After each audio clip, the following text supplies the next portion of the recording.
কবর, মাইয়েত ইত্যাদি মাসালা সম্পর্কে আলোচনা শুনতেছিলাম।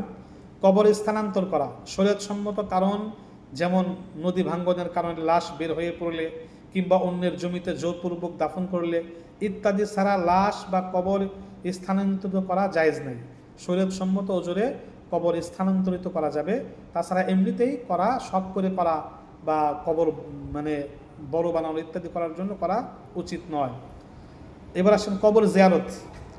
হাদিস শরীফে কবর জিয়ারতের নির্দেশ ও ফজিলত বর্ণিত হয়েছে। বিশেষ করে সন্তানের জন্য প্রতি শুক্রবার পিতা মাতার কবর জিয়ারতের অনেক ফজিলত বর্ণিত হয়েছে। মহানবী সাল্লাল্লাহু আলাইহি ওয়াসাল্লাম ইরশাদ করেন, যে ব্যক্তি প্রতি শুক্রবার তার পিতা মাতা অথবা তাদের যে কোনো একজনের কবর জিয়ারত করবে, যে কোনো একজনের কবর জিয়ারত করবে, আল্লাহ পাক তার গুনাহ মাফ করে দিবেন এবং তার পিতামাতার গুনাহ আল্লাহ পাক মাফ করে দিবেন এবং সেই পিতামাতাকে তার অনুগত সন্তানদের তালিকায় কিয়ামতের ময়দানে ওঠানো হবে। তাই প্রতি শুক্রবার পিতামাতার কবর জিয়ারত করা কাছে গিয়ে উচিত।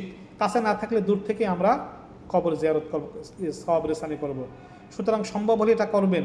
প্রতি শুক্রবার সম্ভব না হলে যখনই সুযোগ হয় তখনই পিতামাতা ও অন্যান্য আত্মীয়বর্গের কবর জিয়ারত করা উচিত।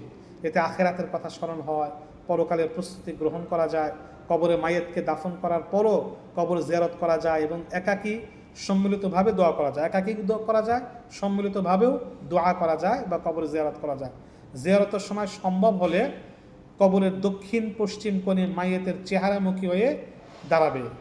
প্রথমে কবরবাসীদেরকে এই বলে সালাম করবে, আসসালামু আলাইকুম ইয়া আহলাল কুবুর, আগফিরুল্লাহু লানা ওয়া লাকুম, আনতুম সালাফুনা ওয়া নাহনু বিল আসার। এইভাবে সালাম প্রদান করা। ইনশাআল্লাহ পরবর্তী ভিডিওতে আমরা কবর জিয়ারতের পদ্ধতি সম্পর্কে আলোচনা শুনবো। আমিন।